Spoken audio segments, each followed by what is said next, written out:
Sejam bem-vindos ao segundo episódio do Improvável Cast, com o tema Minha Missão é Onde Estou. Porque não é sobre esperar o momento certo ou o lugar ideal, é sobre fazer a diferença exatamente onde estamos. Estamos com a presença aqui do pastor Ed Bindelli, né? Essa presença ilustre, que é nosso pastor da comunidade de Farol. Pastor, pedi para você se apresentar um pouquinho, contar um pouquinho da sua história. Certo. Se apresenta para a gente. Rodolfo, Lorena, obrigado pelo convite, né? Estou muito honrado, muito feliz de estar com vocês e tratar esse tema que é tão relevante, né? Tão importante. Eu sou, como eu bem disse, sou Ed Bindelli, Ed Cleverton Bindelli, né? Eu sou casado com a Andréa, pastora também da comunidade Farol. Sou pai de 2 filhos, tenho um netinho chegando aí a caminho, né? Na minha vida secular eu sou militar, né? Então isso direciona muito a minha forma de pensar, a minha forma de lidar com as pessoas também é muito direcionada por essa minha experiência de vida, né? E aqueles que me conhecem, que estão mais próximos, sabem que eu sou aquele que sempre procura inovações. Eu chego no local e eu tenho um prazer em resolver problemas, vamos dizer assim. Eu sou um resolvedor de problemas. Eu gosto de fazer isso. Eu vejo alguma coisa que me incomoda e aí eu vejo. E aí, por exemplo, na nossa comunidade, eu fui aprender a mexer com som. Eu não sabia, nunca tinha feito curso, não tinha nada. É só um exemplo, né? E aí precisa de iluminação. Aí eu vou estudar sobre iluminação para poder fazer o melhor. É algo que me agrada, né? Eu entendo que é parte do meu ministério também, isso aí. É isso. Acaba fazendo um pouquinho de cada coisa, né? Sim, sim. Eu faço um pouquinho de cada coisa. O pastor Zoar, nosso pastor titular da comunidade, ele costuma dizer que eu sou o professor Pardal, né? Aqueles mais antigos vão saber de que ele está falando. Outros pesquisem aí. Hoje é fácil. Bota no Google professor Pardal, você vai saber o que é. Pastor Ed, a gente queria saber um pouquinho como começou o seu ministério, né? Sua história, sua trajetória. Eu considero que assim, não sou um crente muito antigo, sabe? Tem muita gente, não tive a honra de nascer num lar cristão evangélico, então eu já me tornei cristão já tarde, né? Há exatamente 17 anos. 17 anos, isso. E foi assim, conheci a Deus através da minha esposa já era cristã, e a gente foi... ela foi me apresentando aos poucos, né, com muita sabedoria, sem nenhuma pressão, e eu fui me apaixonando por Deus, né? Fui conhecendo, fui tendo cada vez mais desejo de conhecer a Deus, e aí o restante é história, né? A gente começa a estar mais próximo de Deus e a gente quer sempre mais, né? A gente quer sempre estar mais próximo, quer sempre aprender mais de Deus, e comigo foi assim, até que eu cheguei, né? Deus me conduziu para onde eu estou hoje. Ministério pastoral, né? Isso. E sua história é um pouquinho como militar? Então, muitas pessoas, muitos militares, eles sonhavam em ser militares, né? E aí, muitos que são militares hoje, né, sonharam, se prepararam, desejaram fazer isso. Já eu não tinha desejo de ser militar. Na verdade, eu até contar algo para vocês, confidencial para vocês, eu tinha aversão à polícia, sabe? Na minha época, que eu entrei há 25, quase 26 anos atrás, ainda era uma outra polícia, sabe? A gente via algumas coisas que, graças a Deus, ficaram para trás, algumas práticas, né, que eram comuns naquela época. E práticas de corrupção, de arbitrariedade, né? E isso, assim, os policiais que eu conhecia era desse tipo, né? Desculpa o termo, da banda podre, né? E eu tinha uma péssima impressão. Então, quando eu, que era comerciante, eu me vi falido, foi um momento muito difícil, eu precisava trabalhar em alguma coisa. Eu não tinha concluído não tinha entrado para a faculdade, eu pensava que eu ia ser comerciante o resto da vida, e aí eu fui, me apareceu essa oportunidade, né? Teve um concurso público, algo bem interessante confidenciar com vocês, compartilhar com vocês. que, na época, eu estava tentando, assim, fiz prova, botei currículo, coloquei currículo em empresa para ser cobrador de ônibus. Porque eu queria ser cobrador de ônibus, mas não queria ser policial, né? E eu fiz o concurso. Mas o senhor tinha algum bloqueio em relação a ser militar, esse tipo de coisa? O meu bloqueio era porque eu não queria fazer parte daquele grupo que eu Sim. conhecia. Eu conhecia um grupo de pessoas ruins. Sim. Eu não queria fazer parte desse grupo. Porque na minha cabeça era todo mundo daquele jeito, né? E aí, interessante é que eu fiz o concurso e esperando sair o resultado, eu fui aprovado. E até o dia de ser nomeado, eu ainda tinha a esperança de ser chamado para ser cobrador de ônibus. Eu não queria ser policial. Mas aí, graças a Deus, né, eu vejo que Deus agiu muito assim na minha vida dessa forma. Às vezes até me conduzindo de uma forma bem, vamos dizer assim, dura, né? E eu fui conduzido à carreira militar. E lá eu conheci pessoas maravilhosas. Na primeira semana eu vi que aquela minoria, aquela minoria barulhenta, que é aqueles maus policiais, eles chamavam atenção, eles atraíam mais atenção do que os bons policiais, as boas práticas. Então, lá dentro eu tive a oportunidade de conhecer pessoas maravilhosas, né? Eu costumo dizer que tudo que Deus me deu, tudo, tirando os meus filhos e minha família, né, meus parentes que eu já tinha antes, mas tudo mais Deus me deu através da polícia, né? Até mesmo a minha igreja, Deus me deu através da polícia, porque eu conheci a minha esposa, que era militar, através da polícia. Fui fazer um curso policial e lá a gente se conheceu. Então, tudo Deus me deu através da polícia. Então, sou muito grato a Deus, primeiramente, e à Polícia Militar, né? Que hoje eu sei, em sua imensa maioria, é formada por homens honrados, homens e mulheres honrados. Pastor, senhor pastor militar, a gente aqui trazendo um tema como missão. Então, o que significa ter uma missão e como a gente consegue entender que a nossa missão começa onde estamos? No caso do senhor, além de pastor, ser militar, como conduzir toda essa situação? Interessante, né? Missão, a gente sempre tem uma ideia do que seja, né? Além do que se encontra no dicionário, mesmo você não olha no dicionário, você sabe o que é uma missão, né? Mais ou menos como uma tarefa, só que não é uma tarefa. Tarefa é algo que você vai lá e executa. Missão, você coloca a vida ali, né? Por exemplo, e aí trazendo já para a nossa vida cristã, né? Jesus lá em Mateus, quando ele trouxe a grande comissão, ele disse: vão por todo mundo e façam discípulos. Ele nos deu uma missão. A missão de vocês é essa. E isso não é uma tarefa. Não é como, por exemplo, quando ele disse para Pedro e os discípulos que eles fossem lá e preparassem o local onde seria servida a ceia. Ali foi uma tarefa que ele deu. Eles entraram lá e disseram onde é que seria o lugar que ele iria fazer, onde eles iriam preparar a ceia. Uma tarefa que foi dada. Não foi vida que foi colocada ali, mas ele deu para nós, né, essa missão, que exige que nós coloquemos a nossa vida ali, né?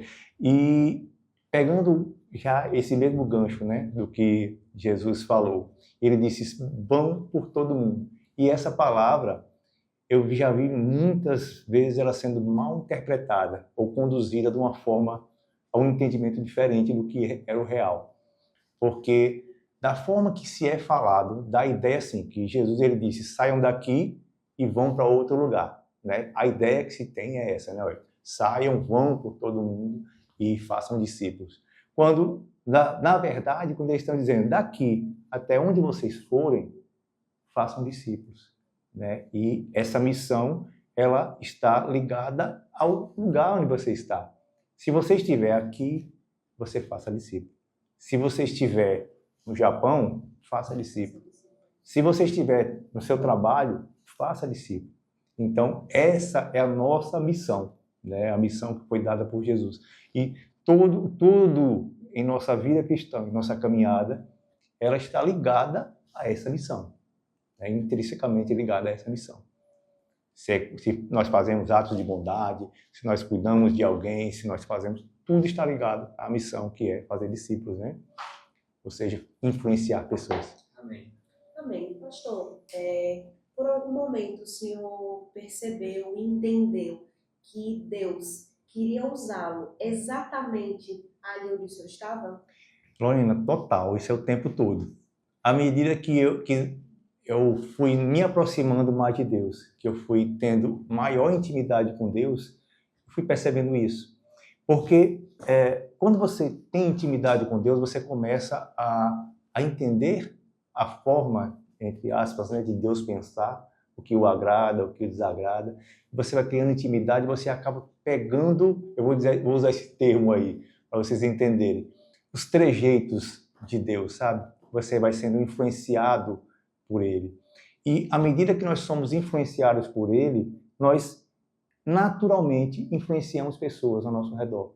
Então, quando você tem esse entendimento de que não está ligado a nenhum lugar, e sim a sua vida como um todo, a sua vida, se você estiver vivendo ela aqui, a sua missão é ali. Se a sua vida, se você estiver vivendo em outro país, em outro local, ali vai ser a sua missão.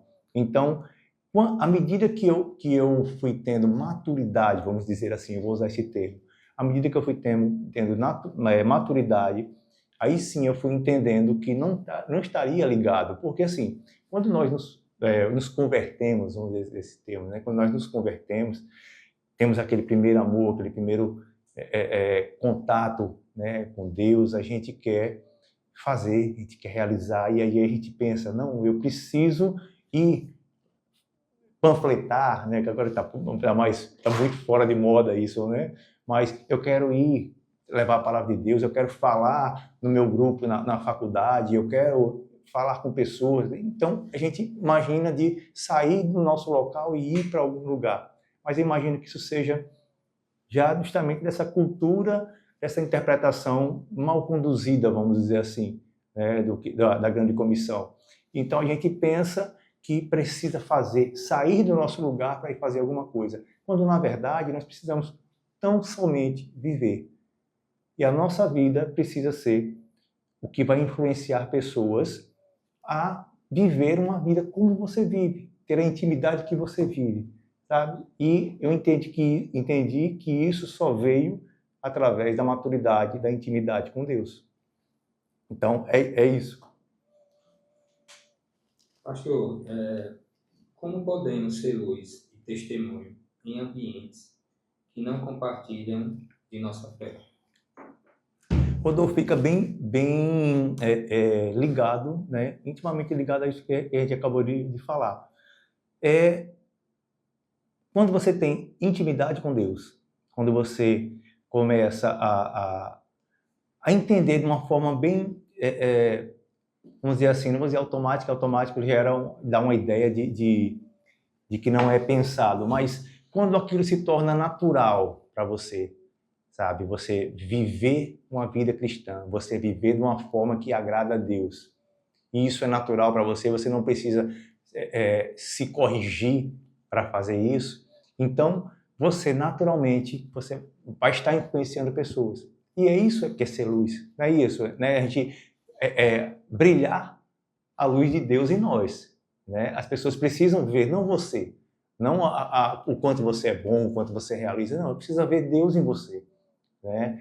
E quando isso se torna natural, você vai fazer isso sem muito esforço. Independente do lugar das Independente do lugar e das pessoas, independente do que as outras pessoas pensam. E isso passa, sabe, Rodolfo, Lorena, passa por aquele fazer aquilo que Jesus nos ensinou na palavra. Por exemplo, eu gosto de usar esse exemplo. Jesus ele disse assim: se alguém te ferir na face, dê a outra face. Aí, quando ele está falando isso, é uma palavra difícil. Você vai ser ferido e você vai dar a outra face. Na verdade, ele não está falando de violência. Ele não está falando de você ser bobo ou se você ser passivo nas situações. Ele estava dizendo simplesmente que nós precisamos surpreender as pessoas. agir de uma forma... Precisava ser diferente, né? Sim, Fazer a diferença. As pessoas precisam ser surpreendidas. Por quê? Quando, até para explicar isso que eu estou falando, quando nós, socialmente falando, né, se você for agredido, né, naturalmente se espera que você tenha o direito, entre aspas, de revidar. Sim. Mais ou menos assim. Olha, você viu, Lorena agrediu Rodolfo. Aí alguém vai dizer, nossa, que absurdo, ela agrediu ele. Mas você não viu, ele primeiro agrediu ela. Não é isso? Então ela tem o direito de revidar.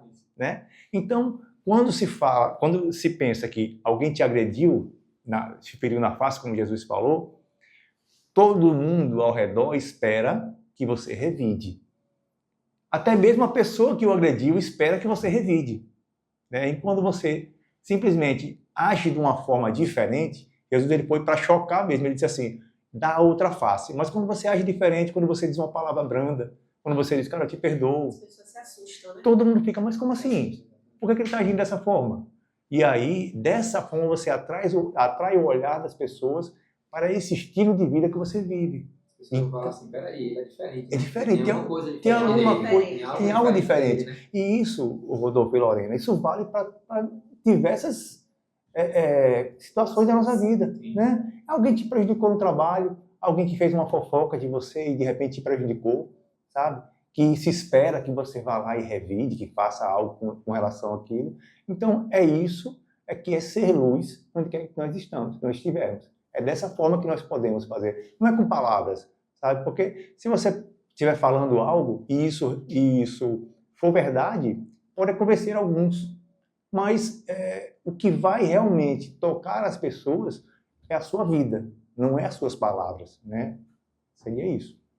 Pastor, nem sempre as pessoas têm esse entendimento, essa maturidade de entender que a nossa missão é onde nós estamos, é onde Deus colocou a gente. E aí acontecem muitas frustrações. Então, como lidar com essas frustrações quando a pessoa ela não consegue entender que a missão dela não é onde ela acha que ela deveria estar, mas sim onde Deus a colocou para estar?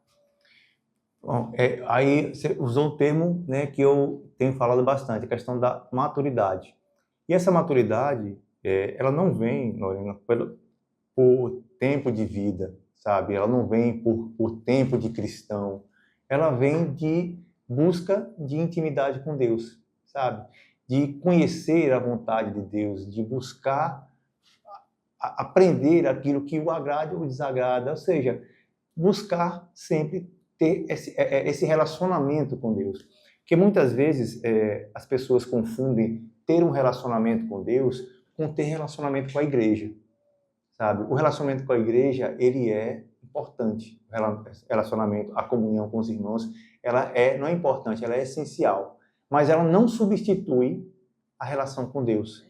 Então, tem pessoas que, às vezes, com o coração sincero e honesto, elas dedicam a vida a um propósito. Por exemplo, eu vou colocar um exemplo qualquer. Tem gente que pode ficar 20, 30, 40 anos servindo na igreja como diácono, com várias funções lá dentro, e fazendo com o coração sincero.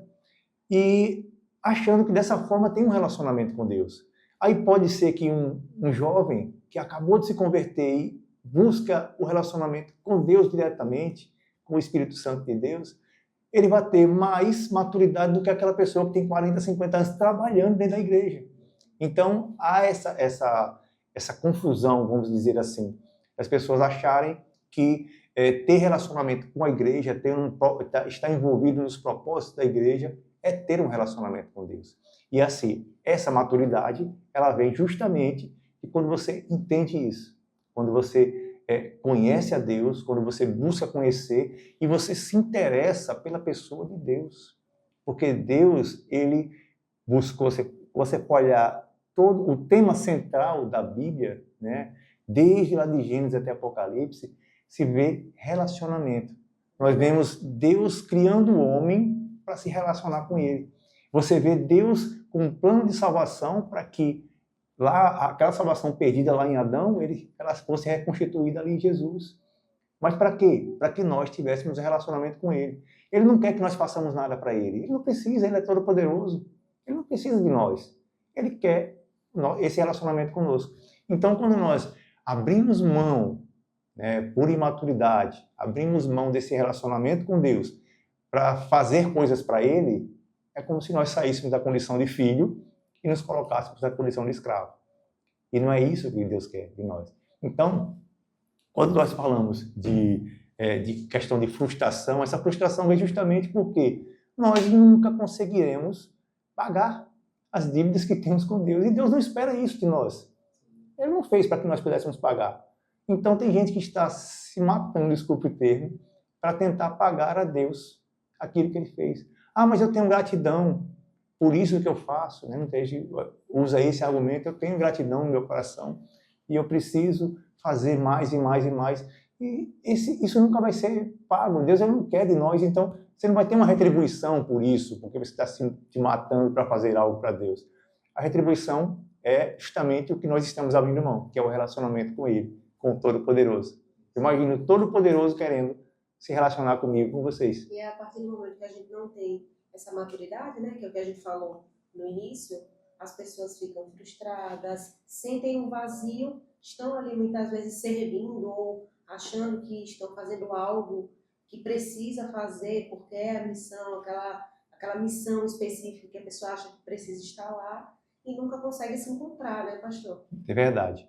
E justamente, é assim, e você tocou num ponto interessante, que nós temos dons que foram dados por Deus, e esses dons são para ser utilizados no reino, né, para que outras pessoas sejam alcançadas, mas sempre ligado ao quê? À grande missão. O restante, existem formas de você seguir a missão que foi dada por Jesus. Existem várias formas. Tem gente que vai ser um pregador, tem gente que vai trabalhar nas redes sociais fazendo vídeos, imagens, divulgações. Tem gente que vai simplesmente servir e receber os irmãos na igreja. Então, existem diversas formas, e são estratégicas, são missões, como você me colocou, missões específicas. Mas, como eu disse lá no início, não vai nunca substituir o vazio que fica pela falta do relacionamento com Deus. Né? Isso. E aí o que é mais triste nessa história? Porque se a pessoa não entende isso, esse que a gente acabou de falar, ela pode estar vivendo, dedicando a vida dela, entregando a vida dela no altar, vamos quiser colocar assim de uma forma simbólica, entregando a vida dela no altar, e esse sacrifício não sendo aceito, sabe? Assim como não foi aceito o sacrifício de Caim, né?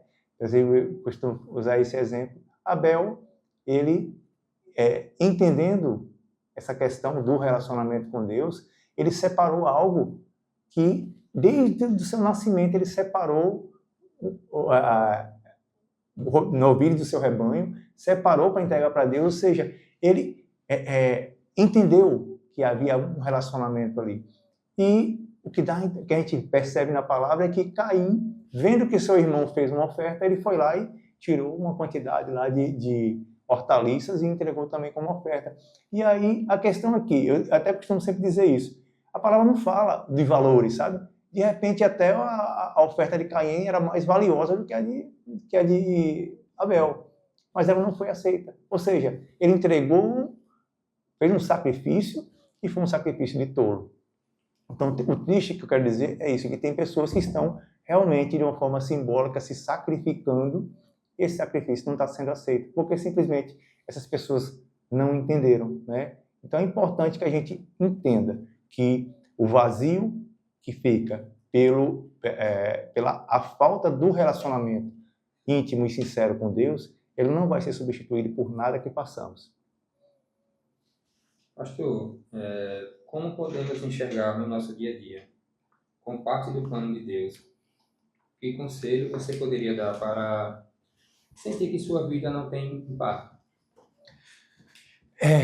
Esse também é uma consequência do que foi falado antes, né? Que assim, se você entende que você está devendo a Deus, você precisa fazer mais, eu penso que esse sentimento que você descreveu aí, achar que sua vida não tem impacto, ele é inevitável. porque você nunca vai conseguir fazer o suficiente para pagar aquela dívida que você tem com Deus. Então sempre vai ficar esse sentimento de que está faltando, a minha vida está sem sentido, eu poderia estar fazendo mais, eu deveria estar fazendo mais. E não adianta, ainda que você conseguisse dobrar a quantidade de ações que você fez, que você realizou, você não vai conseguir suprir esse buraco, tapar esse buraco que vai ficar, que é justamente achar que a sua vida não tá tendo significado. Sendo que, na verdade, o que a gente precisa, e aí eu volto a insistir novamente, porque isso é muito importante, precisamos justamente buscar ter um relacionamento com Deus. E aí, outro dia, eu estava conversando com Deus e me veio essa reflexão. Muitas vezes, Rodolfo, a gente se coloca, na nossa relação com Deus, sempre coloca algo entre nós e Ele. Vou explicar o que eu quero dizer. Aí você você coloca entre você e Deus a gratidão. Deus está aqui, eu sou grato porque o Senhor me deu isso, o Senhor me deu a saúde, me deu a esposa, me deu uma vida. E aí você tem sempre ali milhares de motivos de gratidão e você coloca ali. Está Deus do outro lado e você está aqui na mesa, de uma forma figurada, você coloca algo no meio ali. É a gratidão. A gratidão é uma coisa boa, mas você está ignorando Deus e está colocando a coisa que Deus fez como sendo algo importante. Aí, ou a gente tira agora a gratidão, vamos colocar a fé. Senhor, eu estou com esse problema, eu sei que o Senhor pode fazer, eu sei que o Senhor me ama, eu sei que o Senhor vai fazer. Está lá um problema, está lá o seu problema ali no meio. Aí, vamos lá agora, eu vou interceder por alguém, está aqui, Senhor, cura a Lorena, que ela está com esse problema, com essa dificuldade e tal, e tal, e tal. E aí você sempre tem algo no meio da sua relação com Deus. E quando eu digo que ter essa intimidade com Deus é você tirar tudo, ficar você cara a cara com Deus. E você se interessar pela pessoa de Deus, sabe? Se interessar por aquele que te amou primeiro, aquele que deu o seu filho para que nós tivéssemos esse relacionamento com ele. É isso que nós precisamos buscar. Isso que as pessoas têm esquecido. E às vezes têm colocado coisas boas, né? Eu estou falando de gratidão. Gratidão é uma coisa boa. Então a gratidão, ela tem que sair da mesa, não. Ela tem que ficar aqui no cantinho. Aí você fala da gratidão, você fala da pessoa que está lá, mas você está interessado no que Deus pensa, o que Deus acha, o que Deus quer. Entendeu? Isso que falta, né? Para que dessa forma, né, com essa intimidade, com esse nível de relacionamento, você não vai mais achar que a sua vida não está causando impacto. Por quê? Naturalmente, nessa relação, você vai adquirir, como eu disse no início, os trejeitos de Deus. E isso vai impactar as pessoas. Você vai estar no lugar e você vai saber que lá no seu local de trabalho, uma simples conversa que você falou com alguém, uma simples situação da convivência normal, aquilo vai impactar a vida da pessoa. Eu tenho vivido isso nesse tempo. Né? Deus tem me dado a alegria de viver isso. Eu sou militar, como eu disse. Lá no meu ambiente de trabalho, eu sou chefe do setor. E eu tenho vivido situações em que esses colegas de trabalho, eles têm sido impactados pela minha vida. Eu não falo, assim, entenda, não falo porque eu penso que não é conveniente se falar a todo momento sobre Jesus, sobre o amor de Cristo no meu ambiente de trabalho. Tem gente que acha que deve falar. Eu penso que Jesus, como minha esposa costuma dizer, ele não é banana estragada e fim de feira que você vende a qualquer preço, não. É algo muito precioso. Então, o pessoal tem mania de querer apresentar Jesus de qualquer forma, né? Sim, pessoas. sim. E você tem que se apresenta exatamente, tem que haver a oportunidade. E eu costumo dizer também que antes de você ganhar alguém para Cristo, né, você tem que ganhar para você. Sim. Porque senão, se você é uma pessoa que não tem o respeito da outra pessoa, quando você falar de Jesus, qual o valor que essa palavra vai ter para aquela pessoa? Verdade. Talvez cause um desserviço, né? Aquela pessoa estava faltando isso aqui para aceitar Jesus. Aí você, que é uma pessoa que ela não respeita, aí vai lá e fala. Aí aquilo já está tudo desfeito. Né? Então, eu tenho vivido isso no meu trabalho, de simplesmente sendo um major da Polícia Militar. Sendo apenas um oficial da Polícia Militar trabalhando exercendo o meu trabalho. E a minha vida tem impactado a vida dessas pessoas, entendeu? De uma forma simples e natural. Quantos pontos interessantes Quem está impactada sou eu com essa conversa. Muito feliz, muito grata pela sua presença, pastor, aqui. E eu queria que o senhor deixasse uma mensagem para a gente poder finalizar essa conversa. Realmente, para mim foi uma alegria. E é assim que Deus faz, sabe? A gente vai falando, né? Vai compartilhando do amor dele e aquilo vai se renovando em nós, né? É assim, a palavra que a gente leu na semana passada, quando você vai falar do amor dele, né? Vem aos nossos corações e estou sendo também muito abençoado de estar aqui, né? De estar compartilhando com vocês e recebendo da parte de Deus também. E a palavra que eu trago é isso, é um fechamento de tudo isso que eu falei, com relação à intimidade com Deus, a buscar a intimidade com Deus. Não se conforme de viver, de ter coisas que liguem você a Deus. Essa ligação ela é direta. Jesus, ele morreu na cruz do Calvário para que nós pudéssemos olhar cara a cara para Deus, para nós pudéssemos estar no Santo dos Santos, que é hoje onde nós estamos, o lugar da nossa missão, sabe? O lugar onde nós vivemos. É ali mesmo onde nós estamos, é que podemos nos encontrar com Deus. E isso foi conseguido a um alto preço. Nós não podemos abrir mão disso, sabe? Não podemos colocar coisas entre nós e Deus. Mesmo coisas boas, gratidão, a nossa fé que Deus pode fazer as coisas, isso não pode substituir a nossa relação direta com Ele. Então busque isso. É algo que vai transformar a sua vida. E aí você vai conseguir naturalmente impactar a vida das pessoas sem nenhum esforço, apenas vivendo. E você vivendo a sua vida, que vai ser um reflexo daquilo que agrada a Deus, de uma forma natural, porque você tem intimidade com Ele, então as pessoas também desejarão seguir esse mesmo Deus que você segue, para poder viver essa mesma vida que você vive. E aí sim, você vai estar cumprindo a grande missão que Jesus deixou, que é fazer discípulos. E isso onde você estiver indo. Amém, pastor. Muito obrigado pela presença. Foi um dia de aprendizado. Né? Obrigado. Deus é maravilhoso. Esse testemunho do Senhor aí tenho certeza que vai impactar muita gente. Tenho certeza que muita gente vai ser tocada com esse testemunho do Senhor. Amém. Deus é poderoso. Pessoal, a gente finaliza por aqui. Esperamos que vocês contribuam com esse testemunho. Chegue até vocês, né? Sejam impactados. Que vocês possam dar outra continuidade, né? Agradecemos demais ao pastor Ed, né, como meu esposo Rodolfo já falou. Agradecemos também a atenção de vocês. Não se esqueçam de ativar o sininho e se inscrever no canal, para poder vocês receberem os próximos episódios e que compartilhem muito esse vídeo para que nós possamos alcançar muitas pessoas, porque nós temos certeza que essa palavra pode ser usada para impactar a vida de muitas pessoas que estão precisando dela nesse momento.